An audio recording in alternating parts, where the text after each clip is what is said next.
À espera do amanhã. A certeza do reencontro. Diana Machado. Pelo Espírito, Antônio Bento. Sinopse. A morte prematura de um filho ocasiona a quebra de um paradigma. Afinal, não deveríamos nós, os genitores, sermos os primeiros a retornar à espiritualidade?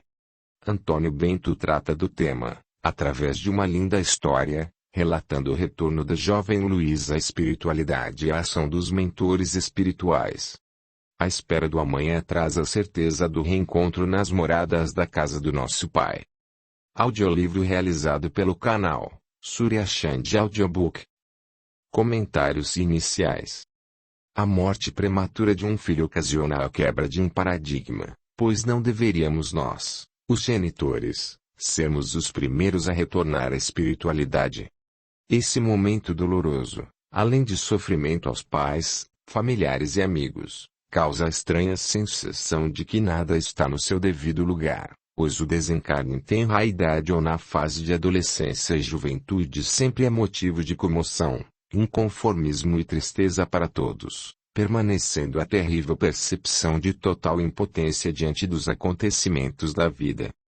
Para os pais, as perguntas inevitáveis são: por que, meu Deus, isso aconteceu? Por que comigo? Por que meu filho, que ainda tinha uma vida inteira para viver? Que fiz eu para merecer tamanha dor? A busca pelas respostas que tanto angustiam permite-nos, algumas vezes, modificar nossos conceitos de vida e morte, levando-nos a refletir a respeito da justiça de Deus e das leis de causa e efeito, ação e reação, que regem os mundos. Sem dúvida, o sofrimento pela perda de um filho é dilacerante e inimaginável a quem não experimentou o tamanho impacto na presente reencarnação. Contudo, muitas vezes é nessas horas de dor que meditamos acerca do sentido maior da vida, levando-nos a profundos questionamentos sobre a justiça divina. Ora, crer na justiça divina contrasta com o pensamento de que houve injustiça pela morte prematura de um filho. E novamente nos perguntamos: por que, dentre tantos, justo comigo? Todavia, a reflexão em que deveríamos basear nossos pensamentos é que a justiça é igual para todos, sem exceção, portanto. Por que não comigo? E assim constatar que, se a justiça divina alcança todos, indistintamente, certamente não pode estar errada em relação a nós. Diante desses argumentos, gostaria de deixar ao leitor a sublime reflexão escrita pelo meu querido irmão, João Reus, diante da perda prematura de seu filho Henrique, que retornou à pátria espiritual no ano de 2014, com apenas 33 anos, em trágico acidente automobilístico. Suas palavras tocaram profundamente minha alma, soando como uma verdadeira oração a Deus e reafirmando a visão de que é nosso dever, diante da dor, retirar dela o que de melhor pode nos oferecer. O crescimento espiritual, a reafirmação da fé e o entendimento em relação aos desígnios de nosso Pai Maior. Por esse motivo, solicitei a sua autorização, bem como a da espiritualidade maior, para que estas palavras pudessem constituir a abertura desta obra, pois, assim como a narrativa que se apresenta a seguir, esta mensagem não apenas nos recorda em relação à suave presença de Deus em todos os momentos de nossas vidas, mas ressalta acerca da responsabilidade que nos cabe de ressurgir com força, confiança e fé, todos os dias, independentemente daquilo que estivermos experimentando durante a jornada terrena. É bem verdade que esta obra relata uma linda história de meu querido amigo espiritual Antônio Bento, porém confesso que, em cada palavra, permanece parte do meu amor e do meu coração, uma vez que, em cada linha psicografada, tive a oportunidade de refletir sobre a imensa bênção que constitui a doutrina codificada por Kardec, capaz de serenar nosso espírito lembrando-nos que, independentemente da fé que possamos professar, ninguém pode permanecer imune à dor da saudade de um grande amor. Contudo, crendo na eternidade e no constante aprendizado que se perpetua pelos séculos, ora no plano físico, ora na espiritualidade, essa saudade permanecerá serena e tranquila, pois estará resignada na fé e alicerçada na certeza de que os laços do amor rompem os mundos e sobrevivem além da vida. Se acaso neste momento, caro leitor, a dor faça parte do seu caminho nas mais diferentes formas que se possa apresentar, nada a tema. Relembra as palavras do Mestre Jesus. No mundo tereis aflições, mas não temais, pois eu venci o mundo. Ou seja, as aflições são importantes instrumentos de reajustes e, apesar de algumas vezes as julgarmos profundamente dilacerantes e imensuráveis, elas constituem sagrados roteiros de aprendizado à nossa evolução e ao nosso autoconhecimento. Infelizmente, na maioria das vezes, e através da dor que repensamos ações e conceitos, que revolvemos a alma e despertamos para valores imprescindíveis à nossa escalada rumo a questões relativas ao nosso mundo interno e ao resgate e o aprimoramento de valores morais, tais como o amor, a caridade, a fraternidade e a fé. Enfim, rogo que possamos, diante do sofrimento, permanecer apaziguados e confortados no Senhor, que é fonte de paz e de amor supremo. Que possamos manter, em nossas vidas, diretrizes sólidas embasadas na sua palavra, a fim de nos lembrarmos de que, embora possamos enfrentar momentos de extrema angústia nesta passagem pelo plano terreno, e nem sempre a vida nos apresentar, em sua totalidade, o mesmo sabor, cor, beleza ou alegria que um dia tivemos o privilégio de vivenciar, ainda assim devemos ser gratos pelas bênçãos recebidas e louvar nosso Pai Celestial, através de nossa fé e do nosso constante aprimoramento por meio da prática do bem. Lembremo-nos de que, ainda que as horas amargas pareçam intermináveis, elas na verdade representam meros segundos diante do nosso maior legado, a eternidade da alma. Finalizo com as sábias e doces palavras de meu amado irmão. O texto a seguir é de sua autoria. Amor de pai é o amor próprio transferido de si à sua criação, armadilha da natureza e desvio do dever, já que amar é servir igualmente a toda a criação de Deus. Se o mandamento do pai é amar a teu Deus sobre todas as coisas e ao teu próximo como a ti mesmo, porque eu choro todos os dias a perda de meu filho e não choro pela passagem dos filhos dos outros, com a mesma intensidade. Isso ocorre porque ainda não aprendi, verdadeiramente, a amar ao próximo. Amo apenas a mim e aquilo que simboliza a extensão de meu ser, dos outros, eu apenas gosto. Choro pela perda de meu filho ou choro pela perda de sua companhia e do prazer de ser pai. No fundo, minha dor é egoísmo e eu choro, sim, pelo fim de uma felicidade que me pertencia e que em nada era dividida com os outros. Não me abate o ânimo saber dos pais que não geraram filhos para seu deleite, ou ainda dos pais que têm seus filhos em hospitais, ou perdidos nas cadeias, ou nos vícios do mundo. Muitas vezes me perguntei, enquanto minha esposa dormia ao meu lado, qual o castigo por amá-la tanto e como poderia amar ainda mais a Deus do que a ela. Qual seria o castigo por não admitir uma vida sem meus filhos? Creio que, dolorosamente, descobri a resposta. O castigo é o próprio amor quando possessivo e egoísta, que nos embriaga de felicidade deixando-nos cegos para as mazelas dos outros. Diferente do amor fraterno que faz os outros felizes, esse amor fortalece o apego e aumenta o desejo de eternizar momentos e afetos em um mundo inconstante e passageiro. Neste momento, somente posso suportar essa perda porque creio em um ser criador e sábio. É na oração, na entrega e na confiança em sua infinita sabedoria, que me permito descansar. Quando recebo a solidariedade de tantas pessoas que choram junto comigo, completamente sintonizadas com minha dor, é que compreendo que, inconscientemente, amamos ao próximo como a nós mesmos, pois somos frutos da mesma fonte de vida. Quando compreendo que nem mesmo o amor de minha esposa e o calor do abraço dos filhos, da família e dos amigos bastam para aplacar a angústia, e que ela somente ameniza aos poucos vai serenando quando rogo a Deus que acalme meu coração, é que entendo o porquê de amar a Deus sobre todas as coisas. João Reus Alves de Castro.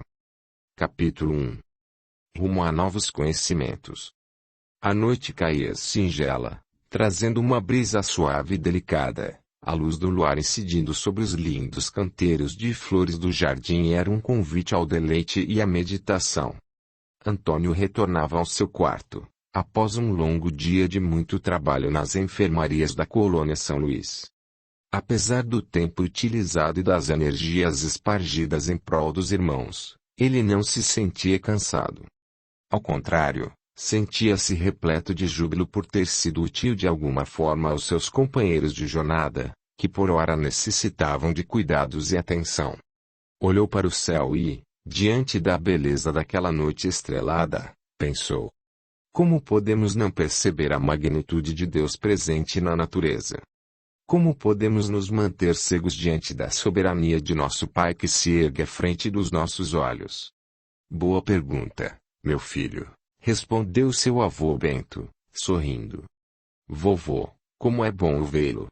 Estava com saudades de você. Bento abraçou-o, dizendo: felizmente já não é mais o mesmo garoto que chegou à colônia São Luís. Atualmente, posso deixá-lo entregue às suas próprias escolhas, sem receio. Sendo assim, talvez devesse cometer alguma travessura, para ter o prazer de sua companhia com maior frequência. Ambos riram daquele comentário, que trazia veracidade, uma vez que, à medida que o espírito restabelece seu equilíbrio e assume suas responsabilidades diante da vida espiritual a qual se encontra engajado, os amigos espirituais que o orientam, percebendo sua segurança diante das leis divinas, afastam-se a fim de deixá-lo livre para viver suas escolhas. Realmente, Antônio havia chegado à colônia São Luís havia vários anos e já possuía o conhecimento e a consciência mandatória diante das leis naturais que regem o universo. Seu avô, Bento, era seu companheiro de muitas jornadas, e trazia em sua bagagem espiritual um alto grau de conhecimento adquirido ao longo das reencarnações e dos trabalhos desenvolvidos em benefício dos seus semelhantes. Bento falou com certa seriedade.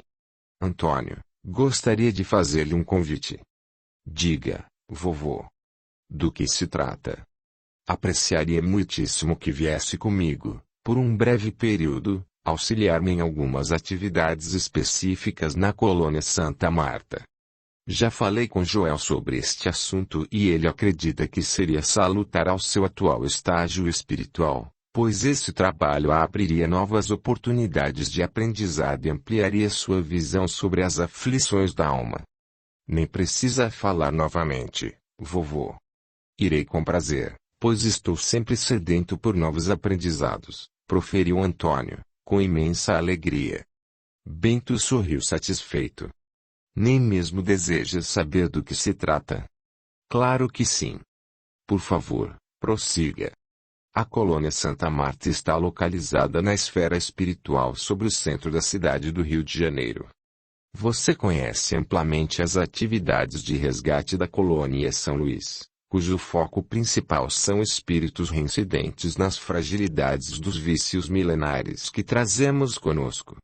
Contudo, a Santa Marta destina-se a outro grupo específico de espíritos que, embora tenham sido preparados para exercer na Terra a divulgação da Palavra de Deus, infelizmente, sob o véu do esquecimento, deixaram-se levar pelos antigos vícios e falharam no desenvolvimento dos roteiros traçados pela espiritualidade maior. Mas todos nós estamos sujeitos a falhas, vovô. Antônio falou com brandura. É claro, meu filho. Muitos espíritos, ao reencarnarem, se esquecem das verdades espirituais e distanciam-se de Deus. Depois de passarem um longo período na espiritualidade, estudando e se preparando para a sublime tarefa de transmitir ao homem as verdades eternas de nosso Pai, ao se encontrarem finalmente presos ao corpo de carne, deixam-se levar pelas fascinações do mundo e distanciam-se do trabalho a ser realizado. Como diz o Evangelho de Lucas, porque a todo aquele a quem muito foi dado, muito será pedido, e aos que muito confiaram, mais contas lhes tomarão. Isto era algo que me intrigava, quando adentrei nesta colônia, comentou Antônio, pois pensava. Como podemos não ter ideia de Deus e de nossas responsabilidades, se, ao desencarnarmos, deparamos com a realidade espiritual? Não deveríamos guardar resquícios das lembranças de nossa vida material. Somente após ter frequentado as aulas nos centros de reabilitação da alma, pude compreender esses fatos. É verdade, afirmou Bento. Esse é um questionamento pertinente e muitos espíritos, ao desencarnarem, discutem esse fato. Entretanto, como você já possui conhecimento suficiente, responda-me. Por que motivo isso ocorre com a grande maioria dos espíritos? Antônio sorriu e disse: isso seria uma prova relâmpago, como diriam os professores da Terra. Claro que sim, afirmou Bento. Como avô, gostaria de saber como está o seu nível de conhecimento e aprendizado. E sorriu satisfeito. Em tom sério, Antônio respondeu: aprendi que existem alguns fatores que contribuem para que isso ocorra. O esquecimento do passado se dá para que o espírito possa percorrer os seus novos caminhos, facilitando, assim, o aprendizado e a reparação das faltas cometidas. Sim, você está correto, afirmou Bento. Nosso Pai de bondade e misericórdia concede ao homem o privilégio do esquecimento para facilitar seus caminhos, pois pense nas inúmeras aflições pelas quais passaríamos ao recordarmos-nos de nosso passado espiritual e ao reencontrarmos inimigos do ontem ao nosso lado, não é mesmo? Antônio prosseguiu. Aprendi, ainda, que existem certas limitações físicas e que o cérebro humano não conseguiria receber a carga de emoções, sensações e imagens do passado somadas à sua existência física atual. E que, ainda, existem espíritos que saem da vida espiritual e entram na vida física, sem nem mesmo perceberem essa mudança. Exatamente, Antônio. Portanto, a consciência da espiritualidade faz parte das nossas conquistas e das nossas aquisições espirituais, e estas farão parte de nossa bagagem. Ao retornarmos à pátria espiritual, despertaremos para as verdades eternas, e nosso grau de felicidade ou infelicidade dependerá da nossa realidade íntima. Ou seja, nosso nível de consciência dependerá dos pensamentos, ações e ligações mentais que estabelecemos, bem como da nossa luta diária para vencermos nossas imperfeições e nossos vícios seculares. Que saudade de conversar com você, vovô, pois sempre traz elucidações às minhas inquietações de forma clara e simples. Gostaria de possuir seu coeficiente de conhecimento. Meu filho, não se iluda. Meu passado de erros traz inúmeras mazelas que necessito corrigir e para isso venho me preparando ao longo dos anos. Para tanto, se faz necessário aprender, estudar e trabalhar, pois esses instrumentos preciosos compõem o único caminho possível à libertação de nossa alma. Contudo, esse não é o foco de nossa conversa neste momento. Então, você virá comigo? É claro. Mal posso esperar para acompanhá-lo. Daqui a 5 dias virei buscá-lo. Esse tempo é suficiente para que você repasse suas atividades. Sim, com certeza. Amanhã mesmo irei falar com Joel, respondeu Antônio, satisfeito. Então, estamos combinados, meu filho. E, entre abraços e sorrisos, eles se despediram. Capítulo 2. A colônia Santa Marta. Repleto de alegria, Antônio abraçou sua avó Olívia, que o aguardava ansiosa na entrada da colônia Santa Marta. Após seu despertar na espiritualidade, sua avó permanecera nessa colônia, pois ela e Bento eram espíritos unidos pela afinidade e pelos laços de amor que os séculos se encarregam de estabelecer entre as criaturas. Suas atividades na Terra, em benefício do próximo, haviam dado a ambos o privilégio de manterem-se na mesma colônia e, juntos, continuarem seu aprendizado na escalada evolutiva. Olívia, como uma avó afetuosa que sempre fora, abraçou e beijou Antônio e disse-lhe com carinho: filho querido, como é maravilhoso compartilhar da sua companhia neste abençoado educandário. Venha conosco. Seu quarto está à sua espera e espero que aprecie. Que maravilha, vovó! Finalmente vou reviver os bons tempos em que ficava na sua casa. Antônio observava, atentamente, tudo à sua volta. Santa Marta era linda e similar à colônia São Luís em termos de arquitetura, embora tivesse suas próprias particularidades. Havia um grande lago central que oferecia um toque especial ao cenário e, à sua volta, inúmeras flores coloridas e lindíssimas cediam uma sensação de paz e alegria à atmosfera. À margem do lado direito, havia duas árvores frondosas que doavam uma sombra convidativa à contemplação e boa leitura. Inúmeros bancos estavam dispostos sob essas duas árvores, nos quais muitos moradores permaneciam sentados, alguns em grupos conversando, outros lendo ou apenas contemplando a linda paisagem. Uma ponte de madeira, delicadamente esculpida em formato de arco, ligava as duas margens do grande lago e, ainda, podia-se observar a beleza das flores de jasmins, que cresciam e enfeitavam os suportes laterais em toda a sua extensão, originando um delicioso aroma ao ambiente. Apesar da beleza que todos contemplavam, Antônio percebia o olhar triste e compungido de muitos irmãos. Bento, sempre atento ao neto, falou com serenidade. Todo erro cometido traz uma lição difícil de ser aprendida, sendo realidade que todos estamos em estágio de evolução e, portanto, sujeitos ao erro. A terapia do autoperdão se faz imprescindível, atendendo à proposta da ação responsável que troca o peso da culpa pela carga educativa da responsabilidade e da reeducação espiritual. Sim, vovô. Mas sabemos que levamos um tempo para assimilar essa preciosa lição.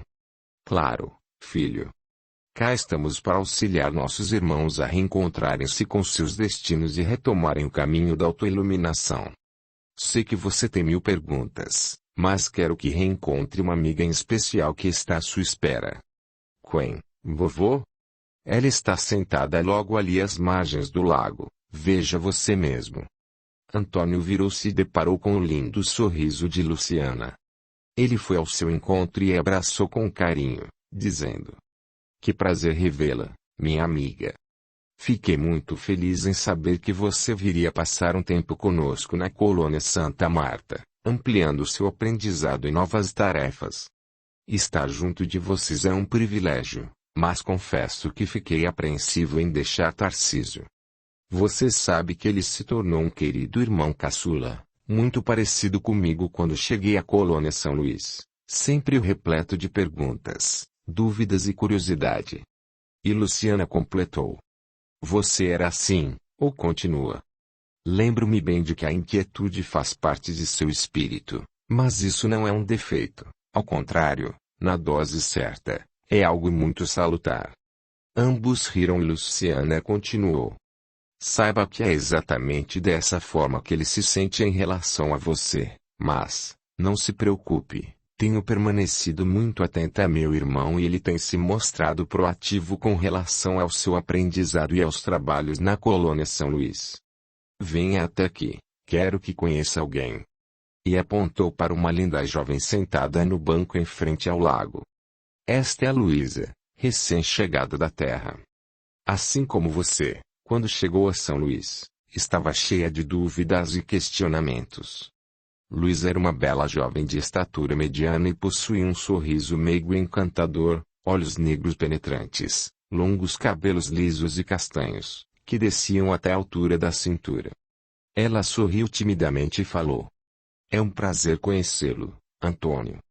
Luciana falou-me sobre você e sobre o fato de ter ajudado seu irmão a despertar para os valores espirituais que compreendem nossa caminhada evolutiva.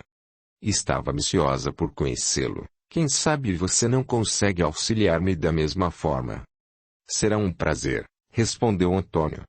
Contudo, não coloque em mim qualidades que não possuo.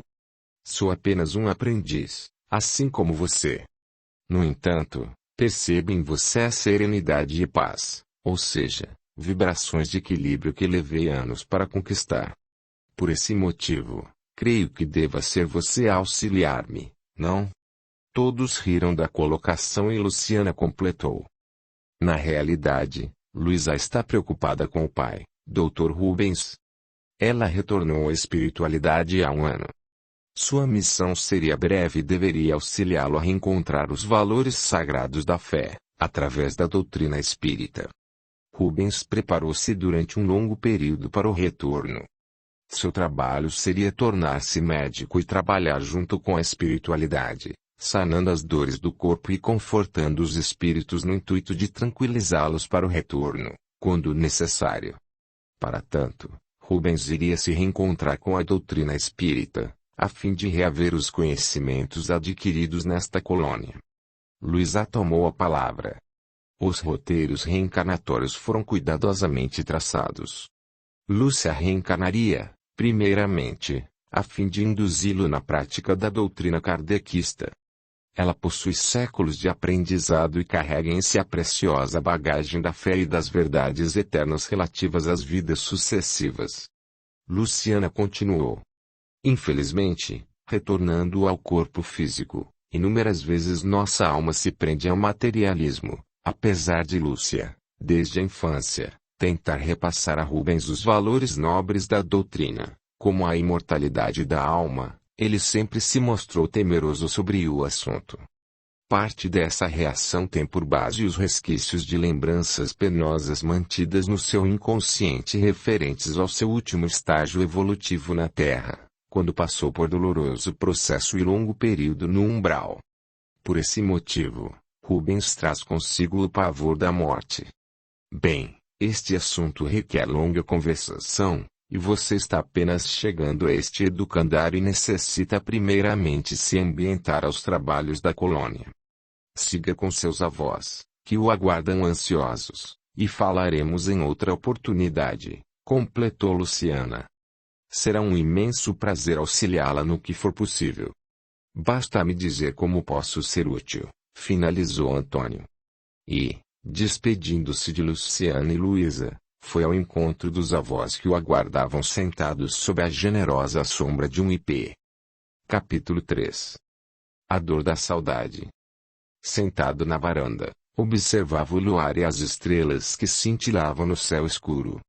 A noite singela o remetia a um passado não muito distante, e uma lágrima fria teimava em escorrer por sua face, que se fizera sombria diante da profunda saudade na qual havia mais de um ano seu íntimo permanecia mergulhado. Em suas doces lembranças, revia Luísa, com apenas 5 anos, correndo em sua direção para abraçá-lo. Naquela época, 15 anos atrás, ela o encontrara naquele mesmo local. Estava naquela ocasião com a alma dividida entre a dor e a aflição, resultado dos últimos acontecimentos vivenciados no hospital, que tinham resultado na morte de Vivian. Rubens era um médico cardiologista e apaixonado pela medicina. Contudo, a morte para ele era uma inimiga a ser vencida e um obstáculo difícil de ser assimilado na batalha diária. Sentia uma profunda sensação de vazio e impotência diante da dor que não podia sanar e das lágrimas que não conseguia secar. Ele havia sido médico de Vivian desde a infância e por anos tinha conseguido adiar o momento de sua partida. Porém, após uma cirurgia cardíaca, ele perdera a batalha e, com apenas 19 anos, Vivian-se fora. Em momentos assim, sentia vontade de abandonar a profissão e pensava consigo: Deus, onde você está? Por que permitiu que essa linda criança perecesse sem oportunidade de conhecer as belezas da vida? Por que permite que a morte inexorável e fria cefie uma vida repleta de sonhos e possibilidades de conquistas? Rubens permanecia perdido em questionamentos, quando Luiz o interrompera e, correndo até ele, o abraçara com carinho, dizendo: Por que você está triste, papai? Não estou triste, meu amor. Estava apenas observando as estrelas. E, querendo desviar a conversa, completara, apontando para o céu. Sua avó me dizia que as estrelas eram os olhos de Deus. Que bobagem, papai, ela respondera de imediato. Ele achara graça aí, querendo contrapô-la e analisar seu raciocínio, perguntara em tom sério: Por que você pensa ser uma bobagem, Luísa? Ora, porque, se fosse assim, nos dias de chuva Deus não iria nos ver, e Ele sempre cuida de nós. Rubens sorrira e dissera: seu raciocínio é muito lógico. Mas como você sabe que Deus está sempre nos observando? Ora, papai, vai me dizer que você não sabia disso. Deus cuida de nós e fica olhando para tudo que fazemos, como você, quando me leva até o parque, fica cuidando de longe. Dona Lúcia me ensinou a orar e a conversar com Deus. Falo com Ele todos os dias. E o que Ele diz a você? Perguntara Rubens, mantendo o tom sério da conversa. Não seja bobo, papai.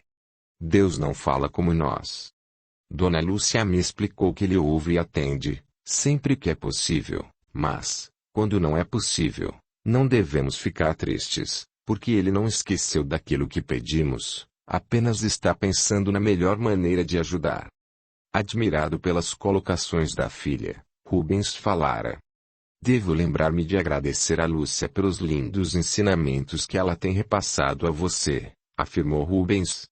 Lúcia, que escutava a conversa ao longe, respondera: não há o que agradecer, meu filho. Cuido dessa família com o mesmo amor que seus pais cuidaram da minha, e jamais vou pagar por tudo que fizeram por nós. Ele levantara-se e a abraçara com carinho. Lúcia era a empregada mais antiga da casa, pois seus pais haviam ido trabalhar como caseiros em uma das propriedades da família de Rubens quando Lúcia ainda era uma menina. Dona Laura, mãe de Rubens, afeiçoara-se à garota e tratara de garantir a ela uma sólida formação escolar. Lúcia formara-se no magistério e passara a dar aulas na fazenda para os demais empregados, recebendo um bom salário pela atividade. Contudo, quando Rubens era um menino de 3 anos de idade, sua mãe ficara gravemente enferma. Nessa ocasião, Dona Laura pedira a Lúcia que viesse morar com eles por uma curta temporada. Assim poderia cuidar de Rubens, que exigia atenção e cuidados que ela, infelizmente, não podia proporcionar naquele grave momento. Lúcia aceitara o convite, embora sua mãe tivesse se restabelecidas plenamente, Rubens não a deixara partir. Lembrava-se do dia em que Lúcia se despedia e ele, chorando, agarrara-se a ela gritando: não me deixe! Não me deixe! Dona Laura chorara muito abraçada a ela e pedira que Lúcia permanecesse com eles. Ela concordara e passara a ser a governanta da casa. Jamais fora, porém, tratada como uma empregada, mas como parte da família, e sempre recebera, além de um ótimo salário, o respeito e a consideração de todos. Lúcia era espírita convicta e participava de um grupo de estudos da doutrina em uma casa espírita próxima à residência de seus pais. Apesar de Dona Laura ser católica praticante, jamais se impusera a fé de Lúcia, pelo contrário, muitas vezes ficara por horas a conversar com ela e a questionar sobre diversos assuntos à luz da doutrina espírita. Ela era a dona de um temperamento doce e tinha um jeito especial para lidar com as pessoas. Todos a amavam, especialmente Rubens, que via nela uma mãe amorosa, sempre pronta a auxiliá-lo. Quando ele se metia em alguma travessura, vinha logo correndo pedir a sua ajuda para burlar o castigo.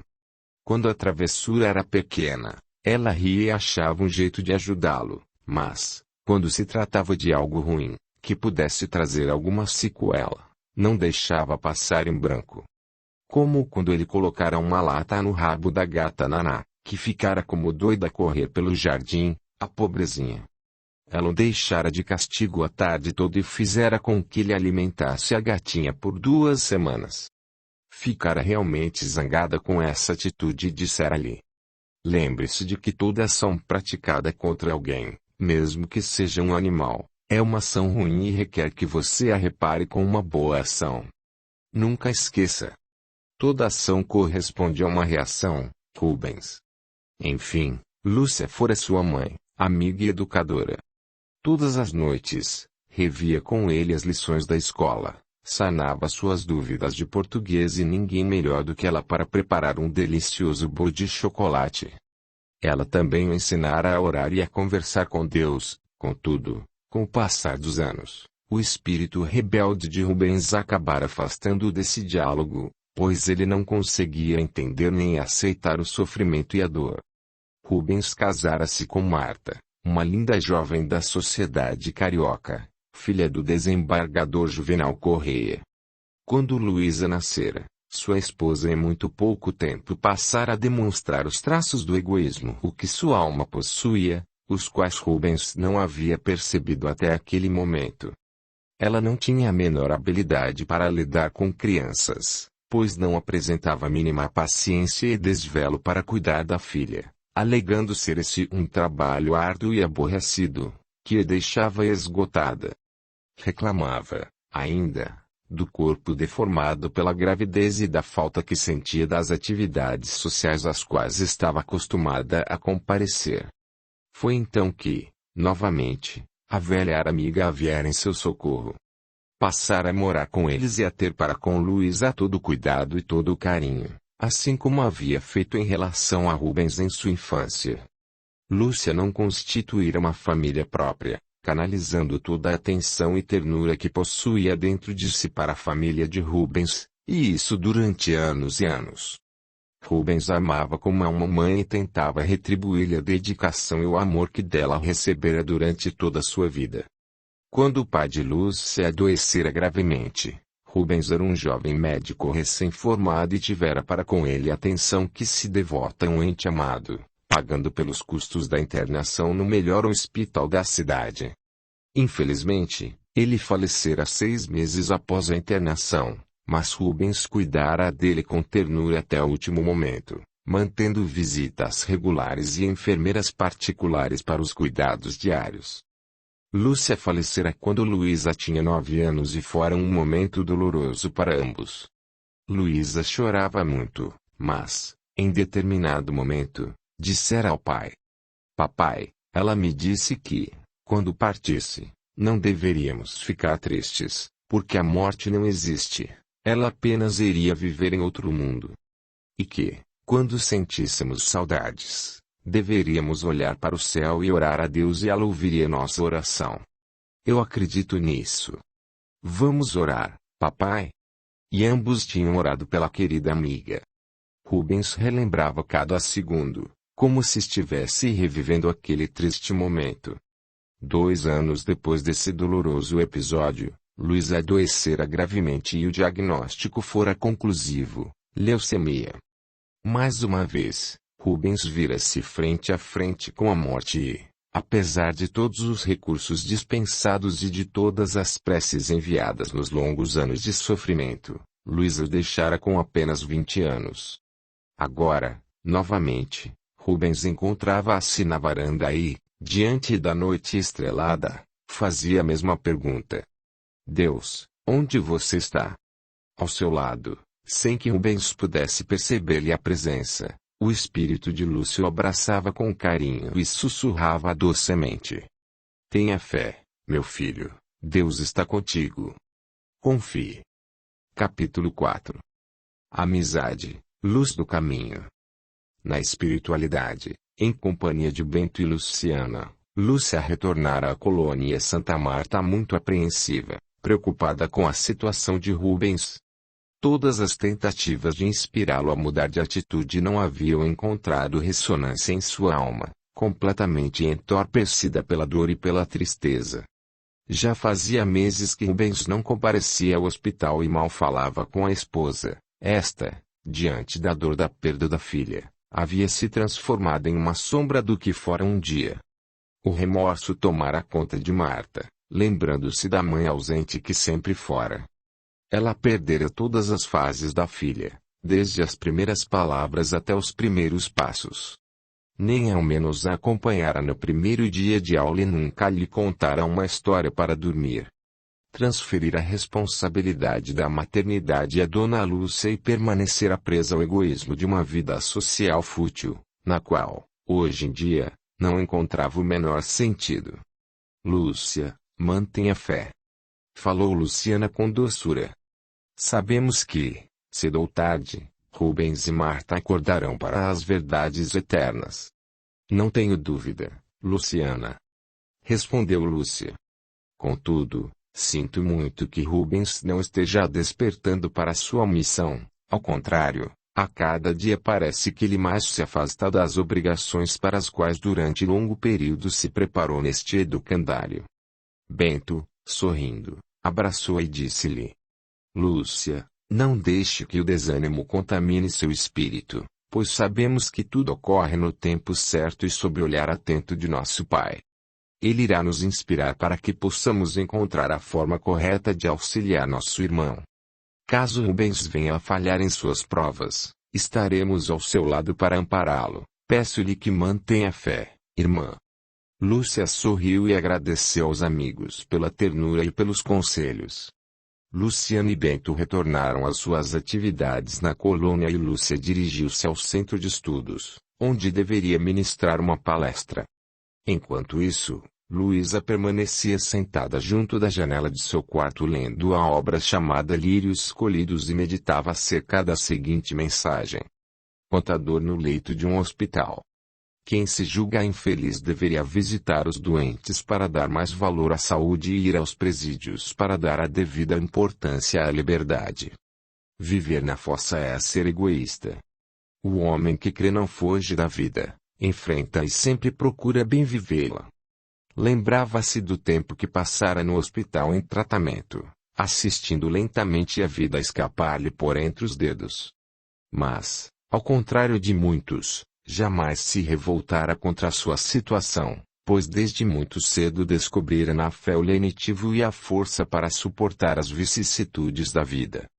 No entanto, ela havia conhecido inúmeros irmãos presos à dor e à revolta contra a vida e até mesmo contra Deus. Presa a seus pensamentos, Luísa transportou-se para o dia em que tomara contato com um garoto que viria a ser seu grande amigo por um longo período. Ela o conhecera no hospital, durante uma sessão de quimioterapia, e apiedara-se dele prontamente, pois percebera que o menino se defendia do medo e do pavor, atacando os outros por meio de atitudes hostis, gritando e esbravejando com todos à sua volta. Luísa compreendera que, na realidade, aquela era sua forma de exteriorizar a revolta que sentia diante da enfermidade e das impossibilidades que a doença lhe impunha. Ele tinha leucemia, assim como ela. Luísa sorriu lembrando-se da primeira vez em que haviam conversado. Na realidade, durante um tempo, havia sido praticamente um monólogo. Ela falava sem parar e perguntava inúmeras coisas, mas ele apenas respondia sim ou não. Então, em dado momento, Luísa percebera estar sendo inconveniente, uma vez que estava tentando falar com alguém que não tinha o menor interesse em conversar. Calara-se e, para sua surpresa, ele redarguira: Então, não vai continuar perguntando sobre a minha vida? Ela tivera vontade de soltar uma gargalhada, mas mantivera-se séria e respondera: Desculpe-me, não queria incomodá-lo. É que eu sempre fui extremamente falante. E ele respondera: Eu é que tenho que me desculpar com você, não tinha a intenção de ser mal educado, mas é que ultimamente não sinto vontade de conversar, nem de viver. Como você se chama? Perguntara Luísa. Juliano. E você? Luísa. Respondera com um largo sorriso. Luísa, me responda uma coisa. Como você consegue ser feliz, falante e animada diante de tais circunstâncias? E por que não seria, Juliano? Porque estamos morrendo. Este não seria um bom motivo? Dissera o menino com ironia. Luísa sorrira e respondera: Todos nós estamos morrendo todos os dias, pois a vida na Terra é uma mera passagem, e, cedo ou tarde, retornaremos à pátria espiritual. Somos espíritos eternos e por algum tempo permaneceremos presos a um corpo mortal, Juliano. Contudo, a morte não existe. Nós apenas deixamos para trás um corpo material, que já não nos serve para os fins de aprendizado para os quais nascemos neste planeta, e retornamos ao nosso verdadeiro lar, a espiritualidade. Um tanto admirado, o garoto respondera: Você acredita realmente nessas tolices de espiritualidade? ela permanecerá serena. Aprendi sobre espiritualidade ainda menina e, graças a essa abençoada doutrina, vejo a vida de uma forma diferente. Você deveria procurar conhecer o assunto. Tenho certeza de que o conhecimento da vida após a morte traria à sua vida serenidade e fé, fatores imprescindíveis para vivermos em harmonia e enfrentarmos a vida com coragem. Você afirma com tanta segurança, que fiquei curioso sobre o assunto. Confessar a Juliano. Que maravilha! Luísa exultará ao ouvir isso. E, retirando o Evangelho segundo o Espiritismo da bolsa, entregará a ele e disser-lhe com carinho: adoraria que aceitasse este livro de presente, pois o Evangelho é a certeza de encontrar a palavra certa em qualquer momento de nossas vidas. Abra-o ao acaso e sempre encontrará a mensagem de que necessita naquele momento. Experimente, vamos lá. Você deve mentalizar a figura do nosso Mestre Jesus e abrir o livro. Atendendo a sua solicitação, Juliano abriu ao acaso. A página trazia a seguinte mensagem. Audiolivro realizado pelo canal Surya Chand Audiobook, Bem e Mal Sofrer. Quando o Cristo disse: bem-aventurados os aflitos, o reino dos céus lhes pertence, não se referia de modo geral aos que sofrem, visto que sofrem todos os que se encontram na terra, quer ocupem tronos, quer jazam sobre a palha. Mas, poucos sofrem bem, poucos compreendem que somente as provas bem suportadas podem conduzi-los ao reino de Deus. O desânimo é uma falta. Deus vos recusa consolações, desde que vos falte coragem. A prece é um apoio para a alma, contudo, não basta. É preciso tenha por base uma fé viva na bondade de Deus. Ele já muitas vezes vos disse que não coloca fardos pesados em ombros fracos. O fardo é proporcional às forças, como a recompensa será a resignação e a coragem. Mais opulenta será a recompensa, do que penosa a aflição. Cumpre, porém, merecê-la, e é para isso que a vida se apresenta cheia de tribulações.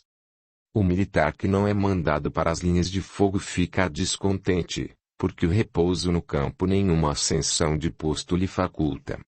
Cede, pois, como militar e não desejeis um repouso em que o vosso corpo se enervaria e se entorpeceria a vossa alma. Alegrai-vos, quando Deus vos enviar para a luta. Não consiste esta no fogo da batalha, mas nos amargores da vida, onde, às vezes, de mais coragem se há mister do que num combate sangrento, porquanto não é raro que aquele que se mantém firme em presença do inimigo fraqueje nas tenazes de uma pena moral. Nenhuma recompensa obtém o homem por essa espécie de coragem, mas Deus lhe reserva palmas de vitória e uma situação gloriosa.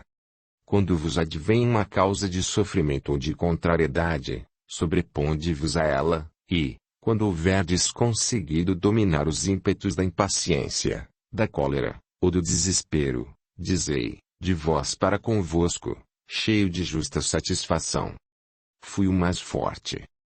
Bem-aventurados os aflitos, pode então traduzir-se assim: bem-aventurados os que têm ocasião de provar sua fé, sua firmeza, sua perseverança e sua submissão à vontade de Deus, porque terão centuplicada a alegria que lhes falta na terra, porque depois do labor virá o repouso. Lacordaire, Havre, 1863. Um tanto acabrunhado, Juliano concordara. É verdade, não sei encarar o sofrimento, nem manter a calma diante desta doença maldita. Luísa responderá-lhe com carinho. Compreendo você, Juliano. Mas a raiva e o desespero não irão auxiliá-lo a restituir a saúde. Ao contrário, a negatividade irá prejudicar sua recuperação. Não creio que haja recuperação, Luísa, respondera o menino com desânimo e tristeza. É claro que você pode se recuperar completamente, viver a sua vida neste plano e conquistar seus sonhos. Jamais deixe de acreditar na sua cura, garantira Luísa, repleta de alegria. Mas, e se tudo não passar de ilusão, Luísa? Se morrermos? então iremos realizar novas conquistas e novas descobertas no mundo espiritual. Não há nada a temer, respondeu a jovem com serenidade.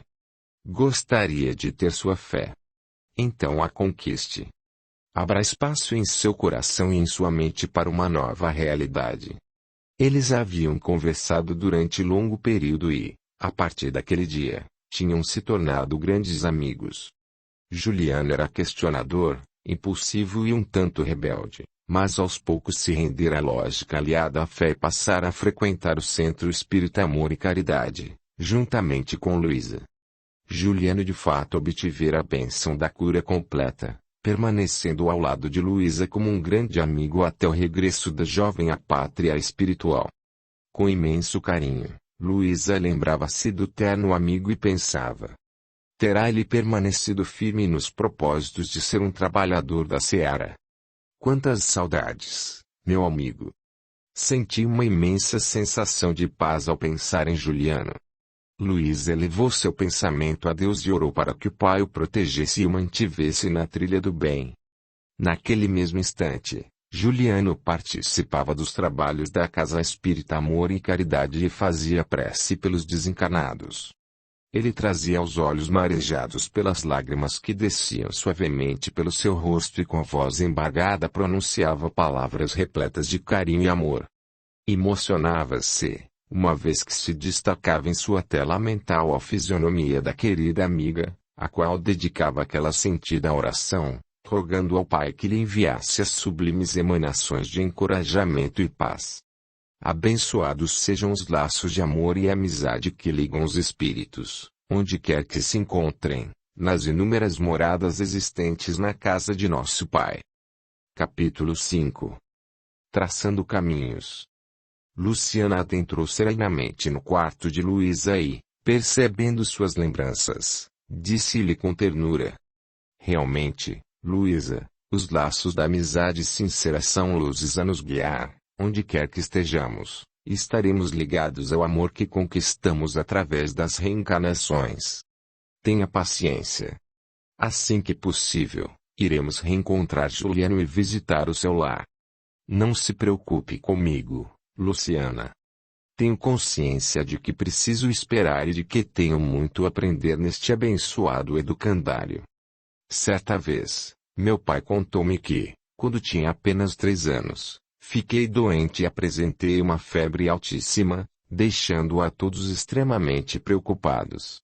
Durante meus desvarios, debatia-me e gritava: quero voltar para casa. Por favor, deixem-me voltar. Esse fato narrado por meu pai me deixou muito intrigada, pois, durante minha curta existência, sempre mantive a estranha sensação de estar longe de casa e pensava comigo: como posso sentir saudades de algo que não conheço? Ao deparar com a doutrina espírita, e através das explanações de minha querida Lúcia sobre nossa vida espiritual, meu espírito serenou com relação a essa questão. Contudo, somente após meu desencarno e ao adentrar em Santa Marta, pude compreender o que sentia durante minha jornada terrena. Hoje, embora sinta muitas saudades de meus pais e amigos, estou feliz, porque finalmente retornei ao meu verdadeiro lar. Quem dera todos tivessem a sua compreensão, Luísa, falou Luciana. Essa garota existe? Perguntou Antônio em tom de brincadeira. Ele aguardava na porta e não pudera deixar de ouvir o comentário de Luísa. Entre, Antônio, disse Luciana, com um sorriso. Luísa, acostume-se a esse novo amigo que está sempre fazendo piadas. Todos riram e ele completou: desculpe a minha indiscrição, Luísa. Mas, na verdade, seu conhecimento e seu preparo diante do desencarne são maravilhosos.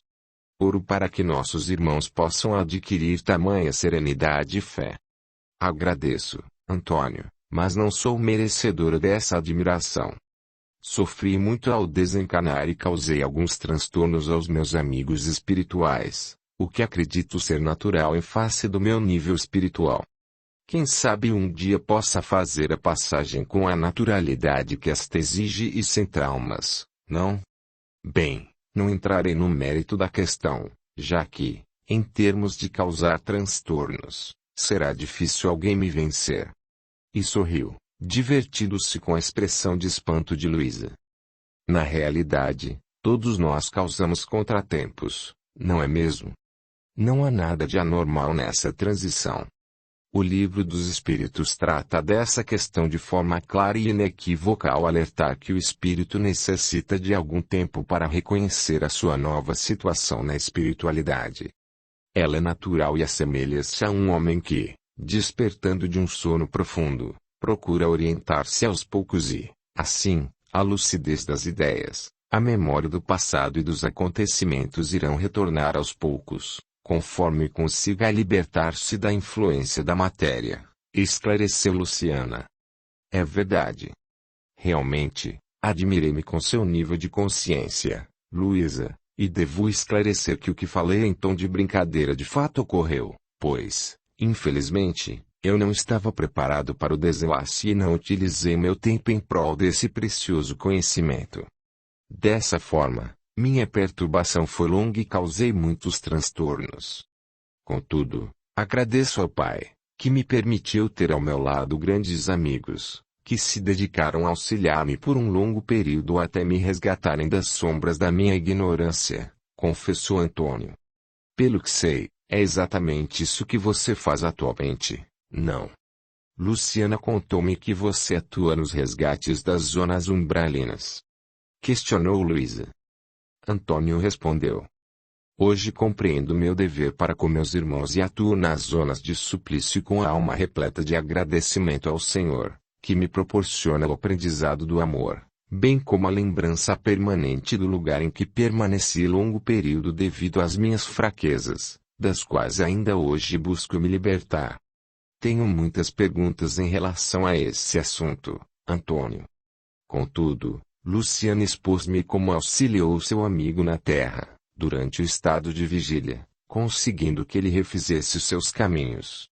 Por esse motivo, fiquei imensamente feliz ao saber que você iria permanecer algum tempo conosco. Tomara que possamos ajudar meus pais no seu despertar espiritual, pois temo por ambos, falou Luísa, com lágrimas nos olhos. Antônio a abraçou com carinho e disse-lhe: Irmã querida, peço a você que não acredite que possuo esse dom. Eu nada fiz ao meu irmão que ele já não estivesse predisposto a realizar. Meu amigo Vinícius se permitiu ser tocado por Deus e o Pai mudou sua vida e seus roteiros. Quanto a mim, obtive a honra de ser um dos instrumentos utilizados para essa mudança. Para a execução dessa tarefa, recebi não apenas o aval, mas o acompanhamento e auxílio direto de meus irmãos e de meu avô Bento, concluiu Antônio. Sei disso, Antônio. Mesmo assim, peço que me ajude, por favor, e, sem conseguir manter a serenidade, ela começou a chorar. Evidentemente que a ajudarei, Luísa. Por favor, não chore. Iremos trabalhar juntos, mas devo relembrar algo que Dora ensinou-me no meu primeiro dia de trabalho nas zonas de suplício. Luzia escutava com atenção. Dora era uma trabalhadora antiga da colônia São Luís. Durante anos, entrava nas zonas trevosas levando a esperança de resgatar seu filho Lourenço. Quando me contaram essa história, emocionei-me profundamente e não pude conter as lágrimas. Então, ela veio ao meu encontro, abraçou-me e disse-me com imensa ternura. Por diversas vezes, adentrei ao umbral, na esperança de trazer meu filho em meus braços.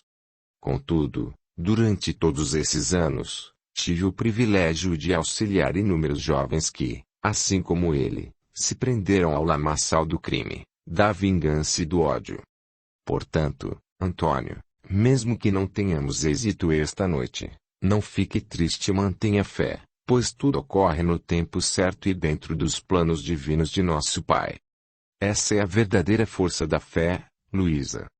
Crer, mesmo quando não é possível conquistar o que almejamos no momento.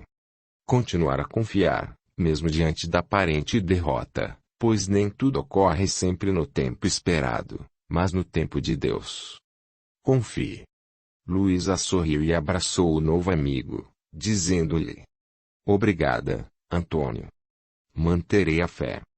Luciana, que apenas acompanhava a conversa com atenção, colocou o braço sobre ambos e disse-lhes com carinho: Vamos, meus irmãos. Está na hora de irmos até o salão principal e ouvirmos a comunicação de Dionísio sobre alguns trabalhos na colônia. Solicitei autorização para levá-la conosco, Luísa. E seguiram em amistosa conversação. Capítulo 6. A busca da evolução.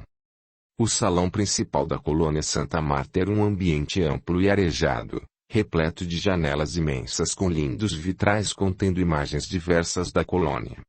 As cadeiras, dispostas lado a lado, já se encontravam repletas de trabalhadores, que aguardavam ansiosos pelo comunicado de Dionísio, que há 80 anos era o coordenador da colônia e responsável pelas diretrizes da comunidade espiritual. Luciana, Luiz e Antônio sentaram-se perto de Bento e Olívia e mantinham amistosa conversação até que Dionísio subiu ao palco e, serenamente, começou a falar sobre as razões daquela reunião. Dionísio era um homem alto e aparentava ter em torno de 70 anos. Possuía cabelos grisalhos, olhar sereno e um sorriso que transparecia imensa paz. Impossível não simpatizar com aquele senhor, de imediato.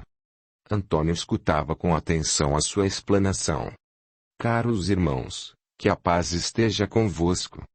Venho hoje até vocês, agradecer pelas oportunidades de aprendizado que recebi ao longo destes 80 anos em que tive o privilégio de permanecer nesta colônia. É chegado o momento de afastar-me de minhas atividades e retornar às batalhas terrenas. Um murmúrio ecoou pela sala. Estaria mesmo ouvindo aquilo?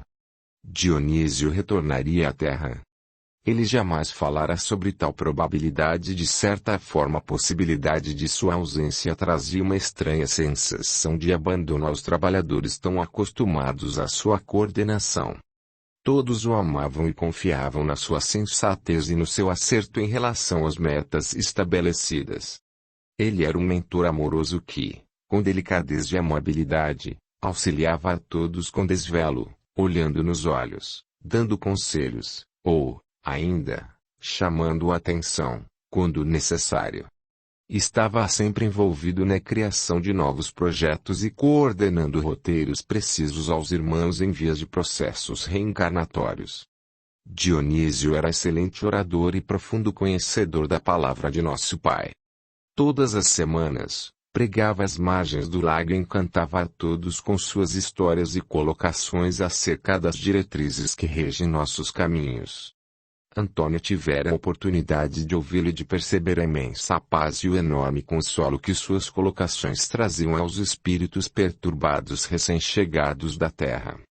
Após alguns segundos, Dionísio fez um sinal com uma das mãos indicando o retorno às suas colocações e prosseguiu dizendo: Irmãos, permitam-me esclarecer minha decisão. Muitos de vocês estão ao meu lado neste educandário e conhecem os motivos pelos quais decidi retornar às lutas terrenas. Devo esclarecer que reencarno pelas mesmas razões pelas quais nossos irmãos tramitam pelas inúmeras casas de nosso Pai. A busca do autoconhecimento, a primazia dos sentimentos e nossa constante evolução são premissas da jornada de cada espírito. Dionísio olhou para todos com carinho e continuou sua explanação. A evolução é um chamamento contínuo rumo às esferas superiores. O que o homem julga é perfeito longe está da perfeição. Conforme estudamos ao longo dos séculos, existem qualidades que ainda nos são desconhecidas e incompreensíveis. Poderemos ser tão perfeitos quanto comporte a natureza terrena, mas isso não é a perfeição absoluta.